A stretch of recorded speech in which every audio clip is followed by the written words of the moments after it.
Good morning Telangana. నేను సంగప్ప. నిన్న రాష్ట్ర చీఫ్ సెక్రటరీగా ఉన్నటువంటి రాజీవ్ శర్మ నిన్న రిటైర్ అయ్యారు. ఆయనకి రాష్ట్ర ప్రభుత్వం ఘనంగా వేడుకలు చెప్పింది. అట్ ద సేమ్ టైం మళ్ళీ ఆయన్ని ప్రభుత్వ చీఫ్ అడ్వైజర్గా రాష్ట్ర ప్రభుత్వ చీఫ్ అడ్వైజర్ నియమించింది. ఆయన ప్లేస్లో సీనియర్ ఐఏఎస్ ప్రదీప్ చంద్ర నిన్న బాధ్యతలు తీసుకున్నారు. ఆ వార్త ప్రధానంగా ఉంది. ఆ తర్వాత మాజీ ఎంపీ జి వివేకానందకు రాష్ట్ర ప్రభుత్వ సలహాదారుగా నిన్న ప్రభుత్వం నియమించింది. అదో వార్త ఉంది. ఆ తర్వాత నిన్న సీఎం కేసీఆర్ ఈ మెట్రో పనులపైన రివ్యూ చేశారు. పనుల వేగం బాగా పెంచండి, మియాపూర్ నుంచి ఎల్బీ నగర్ వరకు నవంబర్ వరకు పూర్తి కావాలని చెప్పి సీఎం మెట్రో వాళ్ళకి చెప్పారు. ఇప్పటికే ట్రాఫిక్ కూడా ఇబ్బందులు ఉన్నాయి కాబట్టి మీరు ఎంత తొందరగా పూర్తి చేస్తే అంత బెటర్ అని చెప్పి సీఎం మెట్రో అధికారులతో తర్వాత ఇటు దాన్ని చూస్తున్నటువంటి ప్రభుత్వ అధికారులతో కూడా చెప్పారు. ఆ వార్త ఒకటి ప్రధానంగా ఉంది. ఇవి రాష్ట్రానికి సంబంధించినటువంటి ముఖ్యమైన వార్తలు. అయితే అటు కేంద్రం విషయానికి వచ్చినట్టయితే జన్ధన్ ఖాతాల నుంచి నెలకు 10,000 మంది, అంటే నెలకు 5,000 తీసుకోవచ్చు. ఒకవేళ కేవైసీ ఇచ్చినట్టయితే, అంటే పూర్తి వివరాలు మళ్ళీసారి ఇచ్చినట్టయితే దానికి 10,000 డ్రా చేసుకోవచ్చు. ఇది నిన్న కేంద్ర ప్రభుత్వం తీసుకున్న నిర్ణయం. ఎందుకంటే ఇప్పటికే జన్ధన్ ఖాతాలో బాగా డబ్బులు వేస్తున్నారు, బినామీలు ఇచ్చి ఇక్కడ బినామీలు వాడుకుంటారుగా. సో ఇక 5,000 కేవైసీ ఇస్తే 10,000 మాత్రమే తీసుకున్నటువంటి అవకాశం ఉంది. ఇది ప్రధానంగా ఉన్నటువంటి కేంద్రం నుంచి నిన్న పెద్ద నిర్ణయం అనొచ్చు. ఆ తర్వాత అటు ఈ డిజిటల్ చెల్లింపులపైన వేసినటువంటి కమిటీకి ముఖ్యమంత్రుల సంఘానికి చంద్రబాబు అధ్యక్షునిగా వ్యవహరిస్తారు. అదొక వార్త కూడా ప్రధానంగా ఉంది. అన్నిటికి మించి ఈరోజు ఫస్ట్ దేశవ్యాప్తంగా దాదాపు చాలామంది ఉద్యోగులు, ప్రభుత్వ ప్రైవేటు కేంద్ర ప్రభుత్వ ఉద్యోగులందరికీ కూడా ఈరోజు చెల్లింపులు ఉంటాయి, ఈరోజు జీతాలు పడతాయి. వాళ్ళందరూ కూడా ఈరోజే బ్యాంకుల నుంచి డ్రా చేసుకుంటారు. అయితే బ్యాంకులకు ఇంకా డబ్బు రాలేదు. అయితే నిన్న ఆర్బీఐ మాత్రం అన్ని బ్యాంకులకు సరిపడా డబ్బు పంపిస్తున్నామని చెప్పి ఆర్బీఐ చెప్పింది. అదో వార్త కూడా ప్రధానంగా ఉంది. ఇవి ముఖ్యంగా ఉన్నటువంటి వార్తలు. ఈరోజు ఫస్ట్ కదా, మరి ప్రభుత్వ ఉద్యోగులందరూ కూడా, ప్రైవేట్ ఉద్యోగులు, ప్రభుత్వ ఉద్యోగులు, తర్వాత ఈవెన్ అసంఘటిత కార్మికులకు కూడా చాలా చోట్ల ఈరోజు ఇచ్చేటువంటి అవకాశం ఉంటుంది. వీళ్ళందరికీ సరిపడా డబ్బు ప్రభుత్వం, కేంద్ర ప్రభుత్వం అరేంజ్ చేసిందా, ఆర్బీఐ అరేంజ్ చేసిందా? ఎట్లా ఈ బ్యాంకులు ఎట్లా ఈ సమస్యను బయటపడతాయి? ఎందుకంటే నిన్నటి దాకా కూడా చాలా బ్యాంకులు డబ్బు లేదు, చాలా ఏటీఎంస్ అని కూడా మూసే ఉన్నాయి. దీన్ని మాట్లాడదాం. మనతో చర్చలో బీజేపీ నుంచి అల్జాపూర్ శ్రీనివాస్ గారు, తర్వాత టీఆర్ఎస్ నుంచి సీనియర్ నాయకులు మాజీ ఎంపీ మంద జగన్నాథం గారు ఉన్నారు. జగన్నాథం గారు, మీరు చూస్తున్నారు రాష్ట్ర ప్రభుత్వం కూడా క్యాష్లెస్ వైపు వెళ్ళమని చెప్పింది.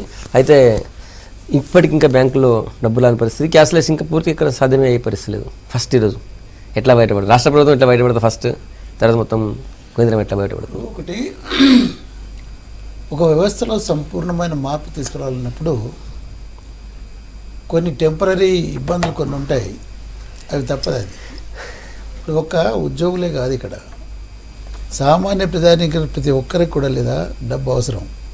ఇప్పుడు ఉద్యోగాలు లేని వాళ్ళకి కూడా ఏమైందంటే ఫస్ట్ వచ్చేసరికల్లా చెల్లింపులు అనేది, ఉదాహరణకు ఇంటి రెంట్ కానీ, లేదా పాలవాడు, పనివాడు, ఇవన్నీ ఉంటాయి. ఎవరి తాహతుకు తగినట్టుగా వాళ్ళకి ఉంటాయి.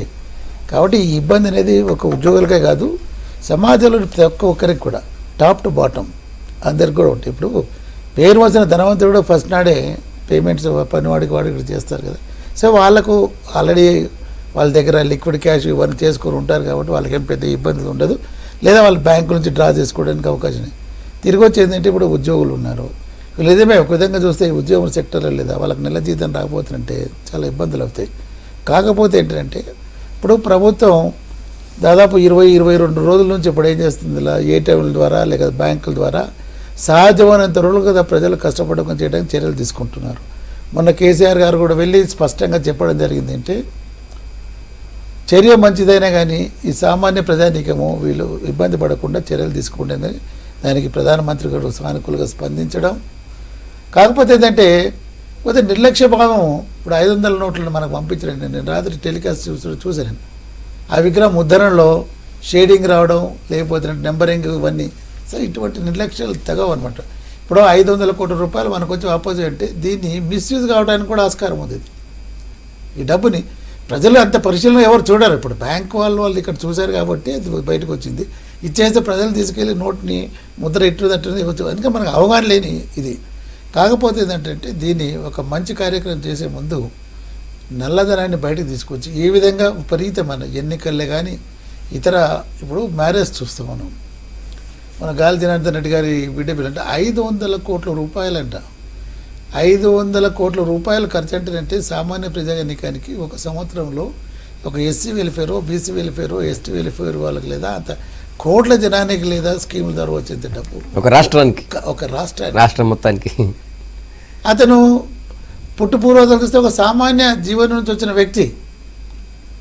అంటే దీనిలో చట్టం ఏ విధంగా లోసులుని అతనికి అవకాశం ఇచ్చిందో స్పష్టంగా కనిపిస్తుంది. ఒక సామాన్యమైన వ్యక్తి, ఇప్పుడు టాటాలు, బిర్లాలు వీళ్ళంతా అనాదిగా ఉన్న వాళ్ళు, వాళ్ళ దగ్గర డబ్బు ఉందంటే అది వేరే సంగతి, అది బిజినెస్లో వస్తాయి. ఒక సామాన్య కుటుంబం నుంచి వచ్చిన వ్యక్తి, నేను ఉదాహరణకు చెప్తున్నా, ఎవరికి కించపరిచే ఇది కాదు, అది కష్టపడి ఎవరైనా సంపాదించుకోవచ్చు దాన్ని. కాకపోతే కష్టపడితే ఇన్ని వేల కోట్ల రూపాయలు వస్తాయా? దీనికి లొసుగులు ఏంటి? ఇక్కడ మన వ్యవస్థలో ఉన్న లొసుగు, ఆ లొసుగులని పూర్తి చేయాలన్న భావనతో ఈనాడు కేంద్ర ప్రభుత్వం తీసుకుని అందరూ ఆమోదించవలసిందే.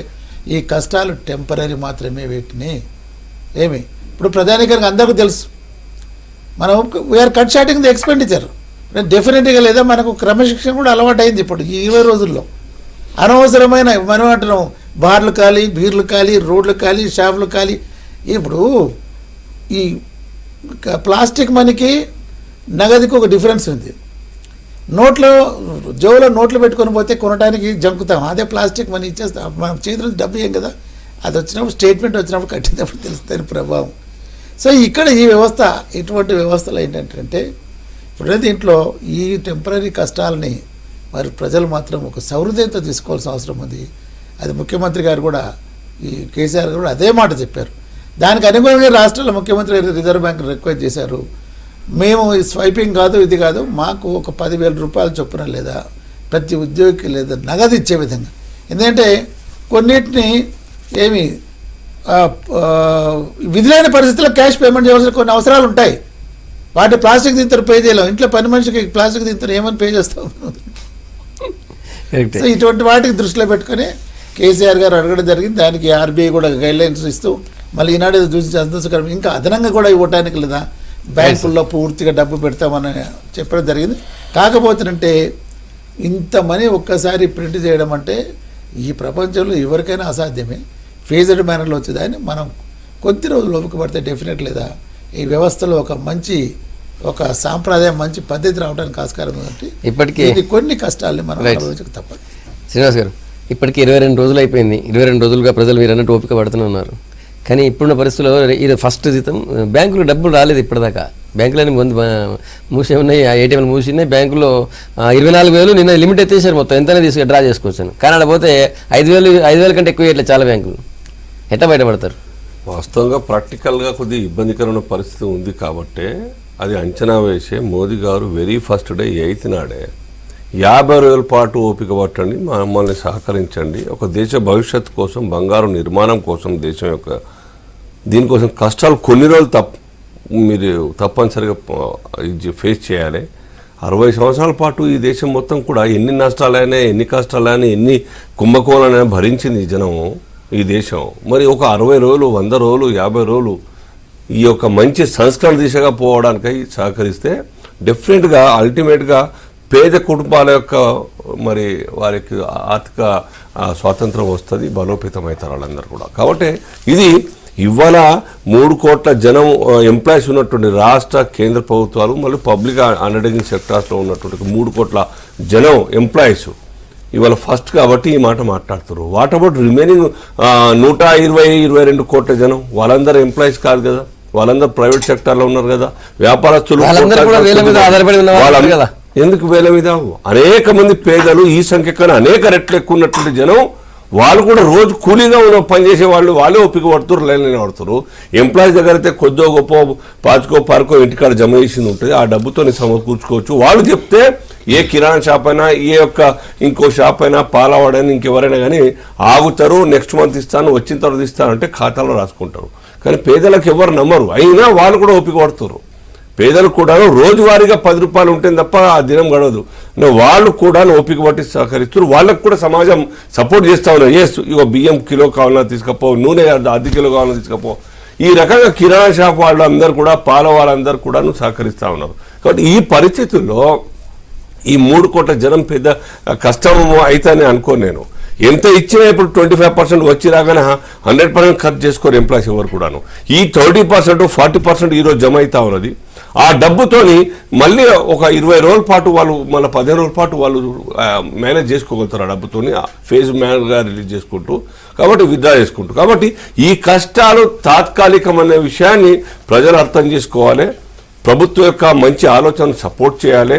ఈ యొక్క గట్టు, ఈ యొక్క జస్ట్ ఒక 15 రోజుల పాటు, ఇవాళ 23 రోజు, ఇంకా 27 రోజుల పాటు PM గారు చెప్పిన మాట, ఈ 27 రోజుల్లో అనేకంగా ఈ యొక్క దేశంలో కరెన్సీ వస్తుంది. అప్పుడు మీరు చూస్తూ ఉన్నారు గవర్నమెంట్ యొక్క ఉద్దేశం. కొందరు అడుగుతా ఉన్నారు, అరే భయ్ కొద్ది మంది మీద సర్జికల్ దాడి చేయాల్సింది పోయి ఇంతమంది మీద చేస్తారా అని చెప్పేసి. సర్జికల్ దాడి కేవలం ఇన్కమ్ ట్యాక్స్ వచ్చేసి కోట్లాది మంది మీదనే వసూలు చేయాల్సింది కాదు. ప్రజలు కూడా దేశభక్తి భావన, సమర్పణ భావన రావాలి. నా వంతు ఈ దేశం కోసం నేను 2.5 లక్షల కన్నా ఎక్కువ సంపాదిస్తున్నాను, ఆ బెనిఫిట్స్ పోను, ఎగ్జామ్షన్స్ పోను, ఇంకో 1000, 2000, 5000 నేను ఇవ్వాలి సర్కార్కు ట్యాక్స్ రూపేనా అని చెప్పి ఆలోచన రావడం కోసం ఇవన్నీ చేస్తా ఉన్నారు. అన్ని ఆ అర్థం, ఈ అర్థం, పరమార్థం ఉంది. కాబట్టి భయంతోనో భక్తితోనో చాలా మంది మిడిల్ క్లాస్ వాళ్ళందరూ డిపాజిట్ చేశారు. వీరనుకో ఇప్పుడు ఇన్ని రోజులు అందరూ అనుకున్నట్టుగా ఈ నల్ల కుబేర్లు ఎవరు బయటికి రావట్లేదు కదా, రాకుంటే బయటికి రావాల్సిన అవసరం లేదు. వాళ్ళ దగ్గర ఉన్నట్టు డబ్బు డెడ్ అయిపోతుంది.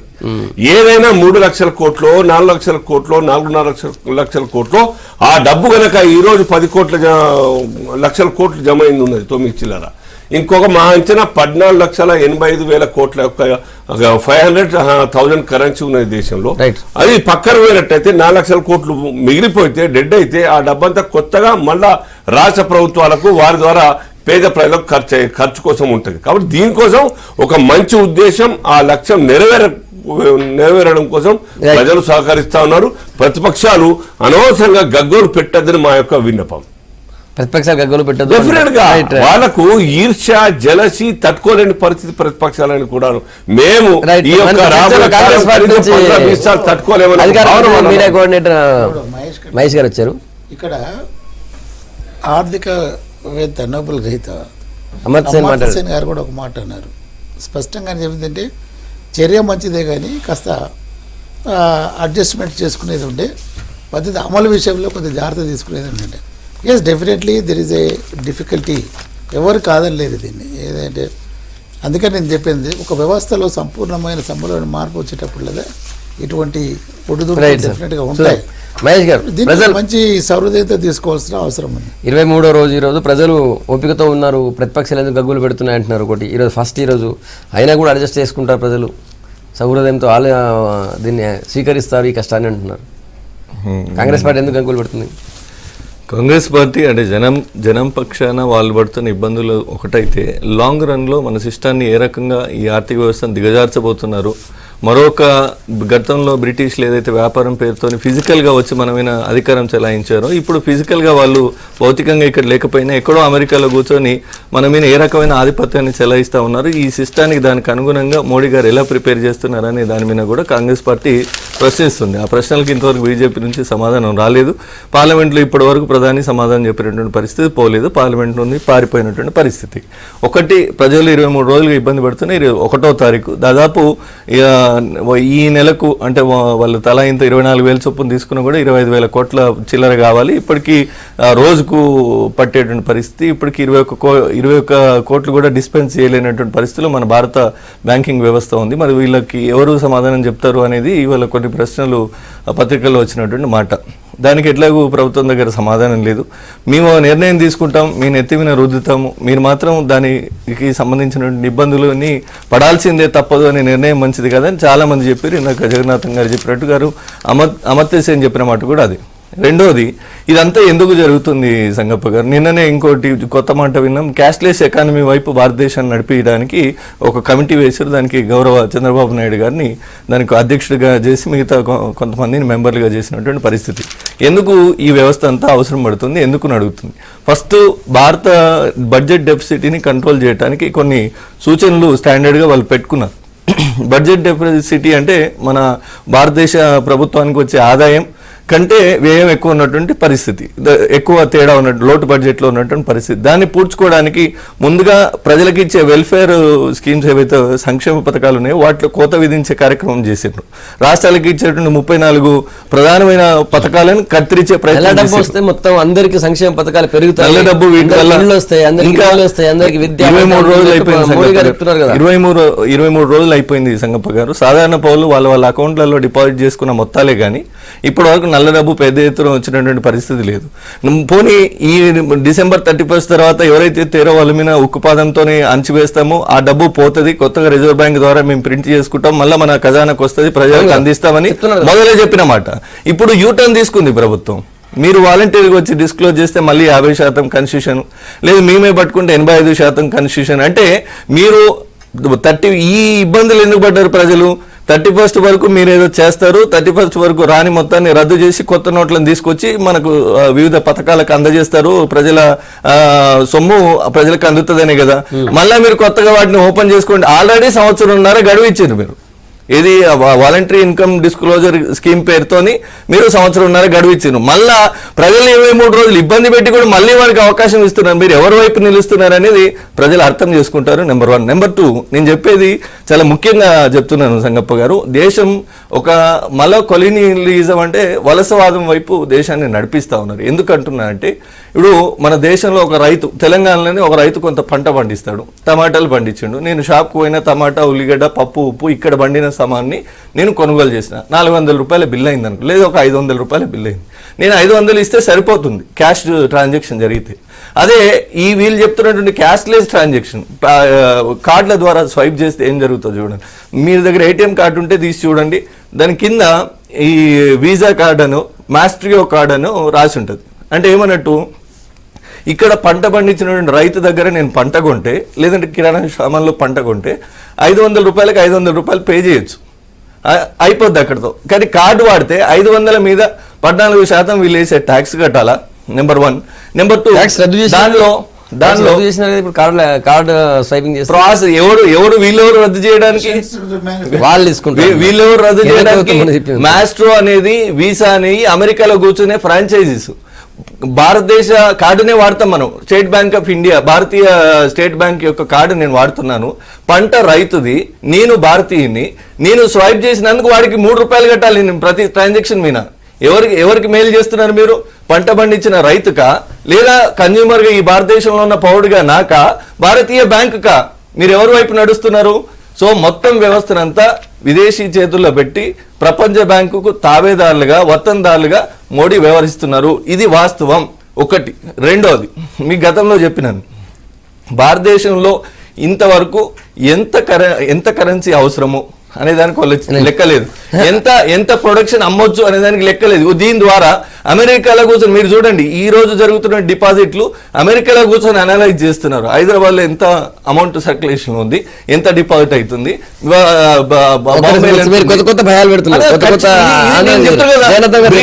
బ్రిటిష్ వాడు ఈ దేశాన్ని స్వయంగా అమెరికా దేశాన్ని రాసిస్తున్నాడు మోడీ గారు. వాళ్ళ చేతిలో పెట్టడానికి ప్రయత్నం అనేది నేనైతే ఒప్పుకోను. మరి కాబట్టి there is a point in Mahesh argument. ఇప్పుడు ఏదైతే స్వైప్ చేసినప్పుడల్లా మనం అడిషనల్గా ఎందుకు కట్టాలి? అది 3 రూపాయలు 4 రూపాయలు ఏదో పడుతుంది, అది కామన్ మ్యాన్ మీద బర్డనే. ఇక్కడ చిన్న ఉదాహరణ నేను చెప్తాను. చంద్రబాబు నాయుడు గారు ఈ డోక్రా మహిళల సంఘాల వాళ్ళ గురించి, ఒక డోక్రా మహిళల ఉద్దేశం అంటే పొదుపాల పాటుని ఎంపవర్ చేయాలని చెప్పేసి తీసుకొచ్చిన పరిస్థితి. అదేమైంది, గవర్నమెంట్ తరఫు చేస్తున్నప్పుడు ఏమైంది, డోక్రా మహిళలు ఊరంతో వడ్డీ వ్యాపారం మొదలుపెట్టారు. వడ్డీ వ్యాపారం మొదలు లక్షలు అంటే పూర్తిగా వ్యవస్థ చిన్న భిన్నం అయిపోయి వడ్డీలకు ఇచ్చి వడ్డీ తీసుకున్నాడు కట్టకపోవడం. సో ఇటువంటి వ్యవస్థ రాకూడదు. ఇప్పుడు కూడా ఇక్కడ ఏంటంటే ఈ యొక్క మొత్తం మన సమాజం చంద్రబాబు నాయుడు గారిని నేను కమిటీ చైర్మన్గా వేశారు, సంతోషం. ఆయనకి ఏదో అనుభవం ఉంది, ఇది అనుకుందాం, చాలా సీనియర్ సీఎం అని చెప్పి. ఈ వ్యవస్థలో మనకున్న ఇప్పుడు ప్లాస్టిక్ మనీ యూసేజ్ వస్తుంది, ఒక మామూలు కూలీ వాడు స్వైప్ చేసుకునేంత దీనికి వ్యవస్థ అయితే మనం తయారు కాలేదు. కానీ దాన్ని తయారు చేయాలంటే ఇంత 70 సంవత్సరాల్లో మనం ఎడ్యుకేషన్ సిస్టంలో స్టిల్ ఏందో ఇంకా నిరాక్షరత ఇంకా 40% దాకా కూడా ఉంది ఇప్పుడు. అటువంటి తరుణంలో ఇది కాంప్లికేటెడ్. ఎడ్యుకేటెడ్ వాళ్ళే ఈ card system even for my sake వచ్చినప్పుడు నేను సంపూర్ణంగా నాలెడ్జ్ లేదు దాని మీద. I have to seek help of my PR, my son or somebody else. ఈ వ్యవస్థలో సమగ్రమైన సమాచారం లేనప్పుడు లేదా మిస్యూజ్ కావడానికి ఎక్కువ ఉంది. అది నెంబర్ 1. నెంబర్ 2, భారతదేశంలో అనాది కాలం నుంచి తీసుకుంటున్నట్టే మనం వస్తు మార్పిడి అది పెట్టుకొని వచ్చిన దాంట్లో ఇప్పుడు క్యాష్లెస్ సొసైటీ చేయాలంటే ఇట్ ఇస్ ఇంపాసిబుల్ అండి. Very very difficult. భారతదేశంలో ఉన్న ఇక్కడ సంస్కృతి, ఇక్కడ వ్యవహారాలు, ఇక్కడ దీంట్లో ఉన్న పరిస్థితులు అవగాహన చేసుకున్నప్పుడు లేదా ఇట్స్ వెరీ డిఫికల్ట్. కాకపోతే ఏంటంటే ఉద్దేశం క్యాష్లెస్ సొసైటీని చేస్తామన్న దీన్ని ఉండగానే లేదా దాని అమలులో దీన్ని దృష్టిలో పెట్టుకోవట్లేదు అనుకుంటాను. ఎక్కడో కొంత వెసులుబాటు ఇచ్చేసి లేదా సంపూర్ణమైన క్యాష్లెస్ సొసైటీ మనం చేసేది కష్టం. దాని దిశగా ఆలోచించాల్సిన అవసరం ఉంది. డే టు డే క్యాష్లెస్ వల్ల ప్రతి ట్రాన్సాక్షన్ ప్రభుత్వానికి అంటే ఐటీకి తెలిసి జరుగుతుంది. ఇప్పుడు దానివల్ల బ్లాక్ ట్రాన్సాక్షన్ జరిగే అవకాశం ఉండదు. ఒక కూలీ వాడు ఐటీ కట్టి ఎంత సంపాదన వస్తుందా వాడికి? అతన్ని క్యాష్లెస్ సొసైటీలో చేస్తామంటే ఉంది. డైలీ కూలీ అతనికి వస్తుందా? మినిమం వేజెస్ చెప్పండి. మినిమం వేజెస్లో ఒక నిమిషం, మినిమం వేజ్ ఎంత ఫిక్స్ చేసాం మనం government of India? What is minimum wage?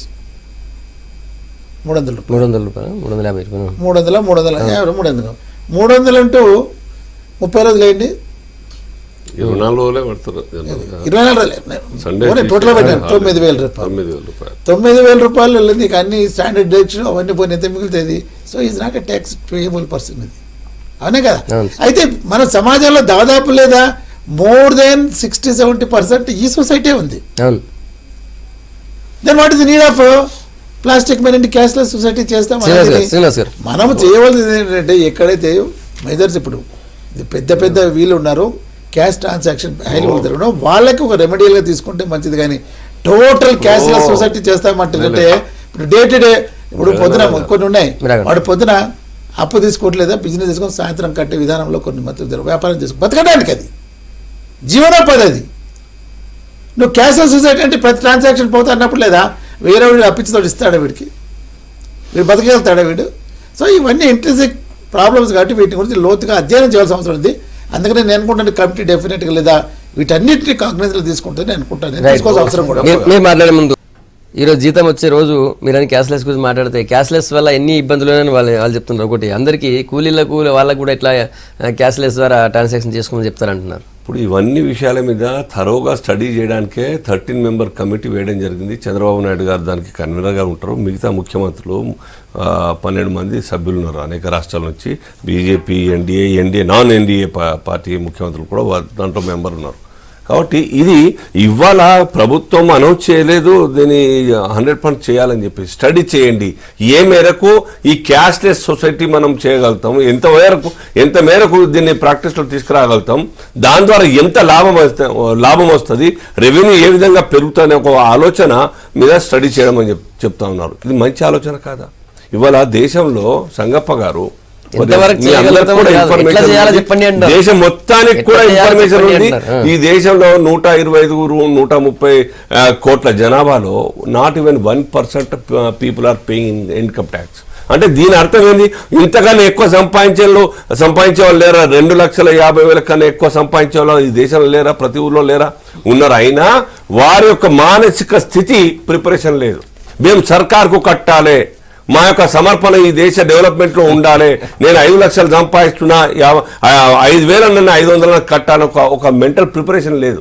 కాబట్టి ఇవన్నీ కూడా దేశభక్తి నిర్మాణం ద్వారా ఈ ప్రజల్లో ఈ యొక్క ఆలోచన వస్తుంది. నేను నా దేశం కోసం నేను ఏమి ఇచ్చాననే ఒక ఆలోచన వస్తాయి. నాకేమి ఇచ్చింది దేశం అని ప్రతిసారి అడుగుతారు. అందరూ బాధ్యతల గురించి, హక్కుల గురించి మాట్లాడతారు, బాధ్యత గురించి మాట్లాడరు ఎవరు కూడా. కాబట్టి ఇవాళ 1,40,000 పీపుల్ కడతాం అసెస్మెంట్ అసెస్గా, అది కాస్త ఇంకో 2% పెరిగినట్టయితే 3 to 4% పెరిగినట్టయితే బడ్జెట్ రెవెన్యూ బడ్జెట్ బాగా పెరిగిపోతుంది. ఇవాళ ఉన్నటువంటి బడ్జెట్ సంవత్సరం 18-19 లక్షల కోట్ల యొక్క బడ్జెట్ అయితే ఉన్నది కేంద్ర ప్రభుత్వం ద్వారా. ఒకవేళ కనుక ప్రజలు ఈ రకంగా మెంటల్ ప్రిపేర్ అయ్యి ముందుకు వచ్చినట్టయితే డెఫినెట్గా ఇది కాస్త 50-60 లక్షల కోట్ల బడ్జెట్ అవుతుంది. అప్పుడు చూడండి మీరు, పిఎం యొక్క మోదీ గారి యొక్క ఆలోచన గరీబీ కళ్యాణ్ యోజన పెట్టిరే దేనికోసం? అది ఇవాళ 70 సంవత్సరాల స్వాతంత్రం తర్వాత కూడాను పేదరికం ఉన్నది. అదే మనతో పాటు స్వాతంత్రం వచ్చింది జపాన్ ఎక్కడ ఉంది ప్రపంచంలో? 3rd May 1947 అక్కడ స్వతంత్రం వచ్చింది. భారతదేశం అప్పుడే స్వతంత్రం వచ్చింది 47లో. అయినా మనం ఇంకా కింది నుంచి నంబర్ కనెక్ట్ అవుతుంది. కానీ జపాన్ పైనుంచి 1, 2, 3, 5 బిలో 5లో ఉంటుంది. ఎందుకు కారణం ఏది? అక్కడ ఏదో నాగాసాకి, హిరోషిమా మొత్తం ప్రపంచ సెకండ్ వార్లో బర్బాదైనప్పుడు ప్రమాణం తీసుకుంటారు, మేము రాబోయేటువంటి 100 సంవత్సరాల్లో ఈ దేశాన్ని ప్రపంచంలో నెంబర్ 1 తయారు చేస్తామని చెప్పేసి. బట్ అల్టిమేట్లీ ఏమైంది? Within span of 20 years Japan దేశం మొత్తంగా కూడాను ప్రపంచంలో నెంబర్ 1 తయారైంది. కారణం ఏంది? సమర్పణ భావన. ఈ దేశం కోసం ప్రతి ఒక్క పౌరుడు దేశం కోసం పనిచేయాలని ఒక ఆలోచనతో ముందుకు వచ్చింది కాబట్టి డెవలప్ అవుతా ఉన్నాయి. అది కావాలి దేశంలో. ఇప్పుడు నల్లధనం మోదీ గారు చేసిన ప్రసంగం నోట్ల రద్దు నాడు నల్లధనం ఏరి వేస్తామని ప్లస్ నకిలీ కరెన్సీని రూపం ఆపుతామని కొత్తగా శ్రీనివాస్ గారు దేశభక్తిని కూడా జోడించారు. దానికి అవకాశం సుప్రీంకోర్టు ఇంకో మాట కూడా చెప్పింది, పౌరులకు కనీస ఆల్టర్నేటివ్ ప్రత్యామ్నాయాలు చూపకుండా మీరు ఈ రకమైన వైఖరి మంచిది కాదని సుప్రీంకోర్టు చెప్పింది. అది ఎందుకు వినబడతలేదు మీకు? మేము అనేది ఇక్కడ ఎవ్వరు దానికి వ్యతిరేకం లేరు. దేశభక్తిని భయంతో పెంపొందించే ప్రయత్నం చేస్తే అది ఇంతకన్నా దౌర్భాగ్యం ఏ దేశంలో ఉండదు. అంటున్న మాట అదే కదా. మీరు 3 పూటల స్క్వేర్ మీల్ తినడానికి జనాల దగ్గర పైసలు ఈ భారతదేశంలో, మీరు మాట్లాడతారు క్యాష్లెస్ ఎకానమీ, మీరు మాట్లాడతారు దేశభక్తి. వాడు బతకడమే కష్టంగా ఉంటే మీరు వాళ్ళ జీవన ప్రమాణాలు పెంపొందించిన తర్వాత ఈ రకమైన చర్యలు తీసుకుని ఉంటే బాగుంటుండే. నేను ఇంకో మాట కూడా చెప్తున్నా, సంగప్ప గారు గుజరాతీ పటేల్స్ అమెరికాలో ఒక ఎన్ఆర్ఐతో మాట్లాడినాను. అమెరికాలో గుజరాతీ పటేల్స్ హోటల్ రెస్టారెంట్ ఇండస్ట్రీని మొత్తం వెళ్తున్నారు. అమెరికాలో ఉండి కూడా వాళ్ళే domination. Almost 80% of the American hotels are managed by Gujarati Patels. వీళ్ళు ఆడ క్యాష్లెస్ ట్రాన్సాక్షన్స్ చేయరండి. అడ్వాన్స్డ్ కంట్రీ అయిన అమెరికాలో ఉంటూ కూడా వీళ్ళు క్యాష్ తోనే డాలర్స్ ఇవ్వాలి వాళ్ళ దగ్గర సర్వీస్ తీసుకోవాలంటే. వాళ్ళకి చెప్పమనండి మోడీ గారిని ముందు. మీరు ఈ రకంగా గుజరాత్ అడ్వాన్స్డ్ గా ఉన్నటువంటి పటేళ్లు వ్యాపారులు కూడా అమలు చేయలేనటువంటి సిస్టాన్ని ఈ దేశంలో ఉన్న అర్ధసరి కూలీల మీద పేద ప్రజల మీద రుద్దుదామని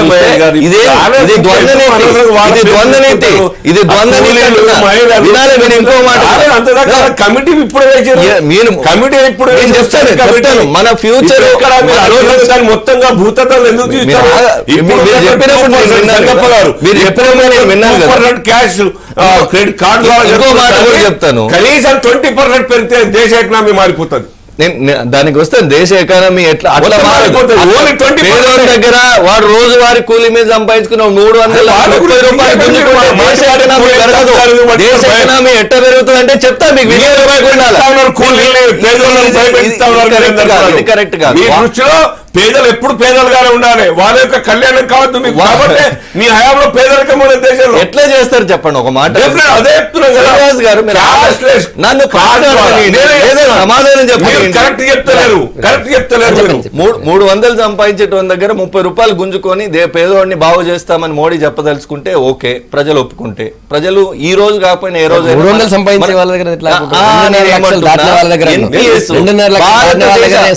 పోస్ట్ ఆఫీస్ లో దాచుకున్న మొత్తాలను బ్యాంకులలో దాచుకున్న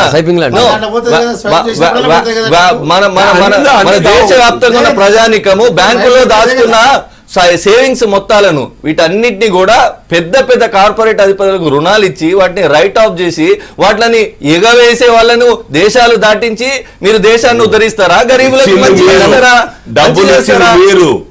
డబ్బులు ఇచ్చింది మీరు,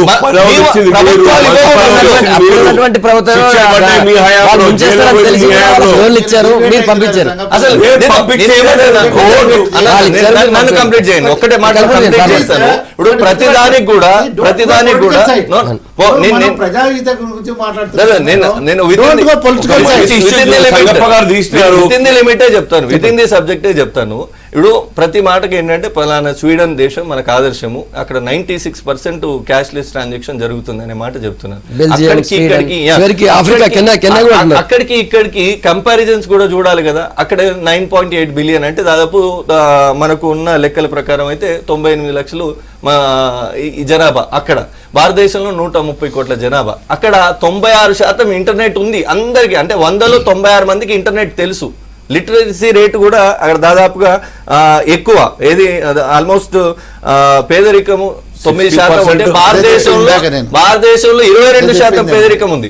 ఇంటర్నెట్ మన అందుబాటు ఎంత ఉంది? 34% ఉంది. 134 మందికి ఇంటర్నెట్ తెలిస్తే అక్కడ ఇంటర్నెట్ 96 మందికి తెలుసు. ఇంటర్నెట్ కాస్ట్ కూడా ఇంపార్టెంట్. ఇక్కడ మీరు క్యాష్లెస్ ట్రాన్సాక్షన్ అన్న ప్రతిసారి మొబైల్ ఫోన్ లో ఇంటర్నెట్ ఆన్ చేయ నెట్ ఆన్ చేయగానే జయ్య పైసలు గుంజిపోతూనే ఉంటాయి. అక్కడ కాస్ట్ మొత్తం నెలకు 44 రూపాయలు కడతాడు అక్కడ పౌరుడు. స్వీడన్ దేశ పౌరుడు 44 రూపాయలు కడితే మొత్తం ఫుల్ లెంత్ ఇంటర్నెట్ వాడుకోవచ్చు. భారతదేశంలో 280 రూపాయల నుంచి 1000 రూపాయలు పడుతుంది ఒక్కొక్క పౌరుడికి, ఇంటర్నెట్ వాడే పౌరుడికి ఇంటర్నెట్ ఛార్జెస్. అక్కడ స్పీడ్ 15 MBPS, ఇక్కడ స్పీడ్ 3.5 MBPS. ఇదే గొప్పగా మనం చెప్పుకునే పరిస్థితి ఉంది. అంటే మనం టెక్నాలజీలో వెనకాల పడ్డాం. దానికి సంబంధించిన మెయింటెనెన్స్ కాస్టుల్లో మన ఎక్కువ ఉన్నాయి. మన జనాభాలో పేదరికం ఎక్కువ ఉంది. మన జనాభాలో లిటరసీ శాతం తక్కువగా ఉంది. ఇట్లాంటి పరిస్థితుల్లో మీరు ఈ సిస్టమ్ని తెచ్చి ఈ దేశం మీద రుద్దుతామంటే సామాన్యుడిని నడ్డి విరోధం కాకుండా సామాన్యుడి నువ్వు సావు బతుకు మాకు సంబంధం లేదు, నువ్వు చేసే ప్రతి ట్రాన్సాక్షన్ మీద మాకు పైసలు కావాలి అని వీళ్ళు అంటున్నారు. మాకు పైసలు కావాలని అమెరికా కంపెనీలో కూర్చుని ఆ కార్డు ప్రొడక్షన్ ఉన్నాడు చూసారా, మాస్టర్ వీసా, వాడు అంటున్నాడు. మీరు ఇదొక్కటి కీలకంగా అబ్జర్వ్ చేయాలి సంగప్ప గారు. భారతదేశంలో బ్రిటిష్ వాడు ఉన్నప్పుడు మన రైతులు పండించిన ఉప్పు, తయారు చేసిన ఉప్పు మీద పన్ను కట్టమంటే ఉప్పు సత్యాగ్రహం అని ఉద్యమం జరిగింది.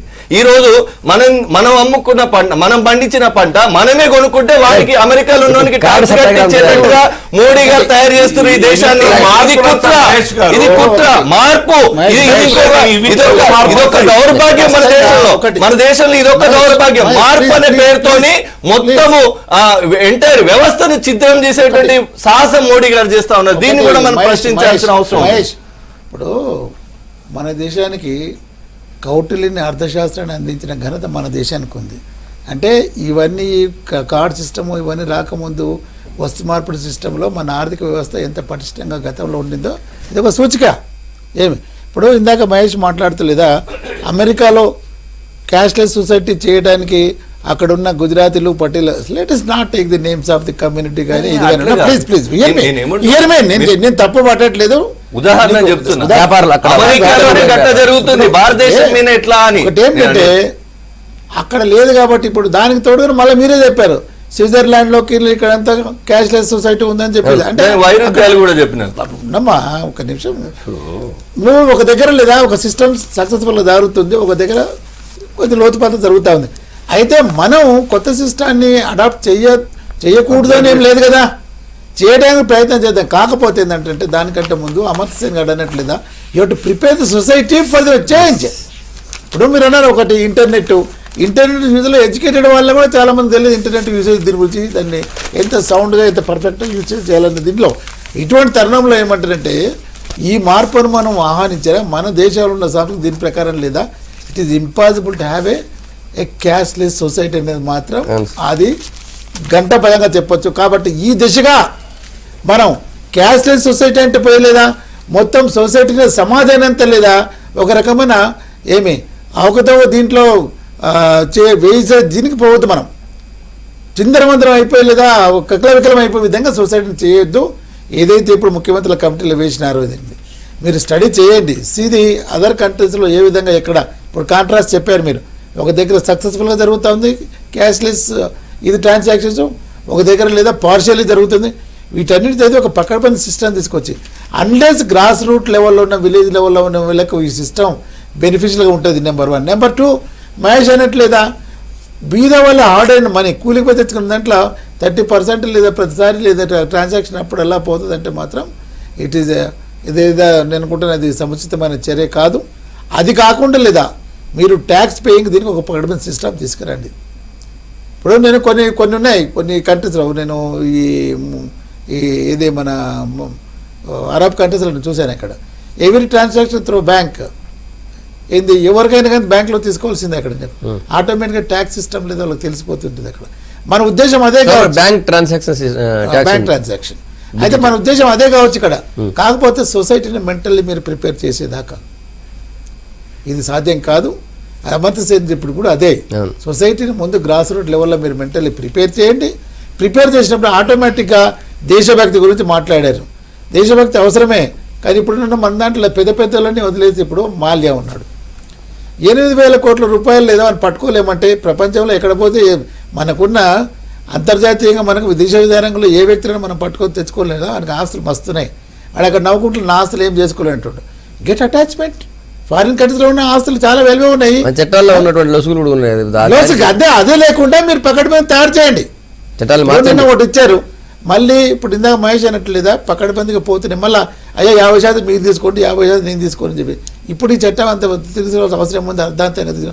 సో వన్వే ప్రజలు ఏమైంది, మళ్ళీ పెద్దలకు వెసులుబాటు ఇస్తున్నారు, నీ డబ్బు నువ్వు పెట్టుకోరా అని చెప్పేసి. తప్పు కదా అది. దీన్ని పకడ్బందీగా ఉండి 3 నెలల తర్వాత లేదా అప్పుడు మీరు అమెండ్మెంట్ చేసి ఈ యొక్క దీనిలో తీసుకొచ్చి ఇట్టే బాగుండేది. ఇప్పుడు ఈ డబ్బంతా రాని వాళ్ళ దగ్గర నుంచి బలవంతాన్ని లాగిన తర్వాత చేస్తే బాగుండేది అమెండ్మెంట్. ఇప్పుడు అందరు 85% దాడి చేసి ఐటీ దాడులు చేసి 85% తీసుకుంటామంటున్నారు. అందులో ఇంకా 25% గరీబ్ కళ్యాణ్ ప్రధాని గరీబ్ కళ్యాణ్ ఉంది కదా. దేశం దాటే మీ గతంలో చెప్పిన $2,50,000 ప్రతి సంవత్సరం ఒకటి తీసుకుపోవచ్చు అని వెసులుబాటు ఇచ్చింది భారత ప్రభుత్వం, మోడీ ప్రభుత్వం. దేశం దాటంగా ఈ దేశాన్ని భారతీయ జనతా పార్టీ పాలించింది ఈ 2.5 సంవత్సరాల్లో. అంతకుముందు ఎన్డీఏ ఫస్ట్ ఎన్డీఏ 1 ఇంకో 5 సంవత్సరాలు 2 నెలలు అంత మాత్రమే. ఈ దేశాన్ని పాలించింది ఎవరు? స్విస్ బ్యాంకులో విదేశాల్లో ధనం అంతా పోయింది ఎప్పుడు? ఈ 60 సంవత్సరాలు నాన్ ఎన్డీఏ పీరియడ్ కాదా? మీరు ఇస్తున్నారు కదా. కాబట్టి ఇప్పుడు సుప్రీంకోర్టులో కాబట్టే బీజేపీ రాగానే ఎస్ఐటీ ఏర్పాటు చేసింది, షా కమిషన్ ఏర్పాటు చేసింది, సుప్రీంకోర్టు గైడెన్స్ వర్డిక్ట్ ప్రకారంగా మా ఇనిషియేటివ్ ఉన్నది, మా యొక్క పారదర్శకత ఉన్నది తప్పనిసరిగా. దాంతో పాటు ఈ దేశంలో ఇంత పెద్ద దేశంలో 130 కోట్ల జనాభాలో మీరు చెప్పినట్టు ఇంతకు ముందుగా అంటే కేవలం 2,000 మంది మీద దాడి చేస్తే దేశం ఎకానమీ మారుతుందా? అనేక మంది మోడీ గారు అన్నారు మొత్తం విదేశాల్లో డబ్బు తీసుకొస్తే మనిషి ప్రతి అకౌంట్ 15 లక్షలు వేయచ్చు లెక్క వస్తుంది.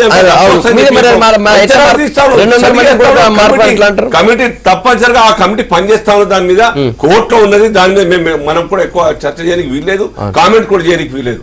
ఎందుకు కాబట్టి ఈ దేశంలో వ్యతిరేకించే స్వేచ్ఛ ఉన్న దేశం నల్లధనం బయటికి రావడం అంటే లక్ష్యం నెరవేరుతా ఉన్నది. వారు తప్పుడు మార్గాల ద్వారా కూడా ఈవెన్ జన్ధన్ ఖాతాల్ని కూడా ఉపయోగించుకుంటా ఉన్నారు. అయినప్పటికీ కూడాను కనీసంగా 3 లక్షల కోట్ల యొక్క కరెన్సీ తప్పనిసరిగా ఈ యొక్క డెడ్ అవుతుంది. ఆ కొత్త ఖజానా కొత్త నోట్లు వస్తాయి. అదే కాకుండా కూడా మెంటల్ ప్రిపరేషన్ ఈ దేశ పౌరులకు కావాల్సిన అవసరం ఉన్నది. మీరు నిజాయితీగా చెప్పండి, ఈ దేశంలో సంవత్సరానికి 20 లక్షల కార్లు బయటకు వస్తా ఉన్నాయి. ఎంతమంది టాప్ లెవెల్లో వాళ్ళ యొక్క లివింగ్ స్టాండర్డ్స్ పెరుగుతా ఉన్నాయి.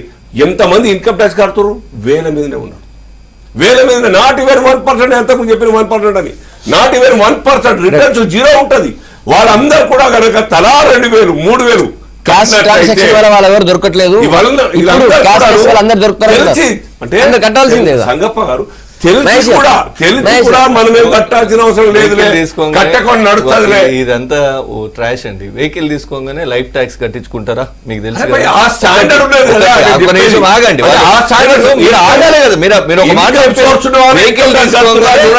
మీరు వెహికల్ తీసుకోగానే ఆన్ రోడ్ ప్రైస్ వచ్చేసి దాంట్లో లైఫ్ ట్యాక్స్ కూడా ఇన్వాల్వ్ అయి ఉంటుంది. నెంబర్ 1. నెంబర్ 2, ఇన్సూరెన్స్ కూడా చేపిస్తారా? ఇంక మరి వాడు ఎక్కడ ట్యాక్స్ అవాయిడ్ చేసి ఇన్కమ్ ట్యాక్స్ కొన్న ప్రతి ఇప్పుడు మిమ్మల్ని ఎన్నుకున్న పాపానికి భారతదేశంలో 2 ట్యాక్సులు కట్టాలనా? ఒకటేమో నేను రోజువారీ నాకు జరిగే ఖర్చుల్లో మీరు రోజు ట్యాక్స్ గుంజుకుంటానే ఉంటారు, మళ్ళా వచ్చి ఇదంతా తీసేసి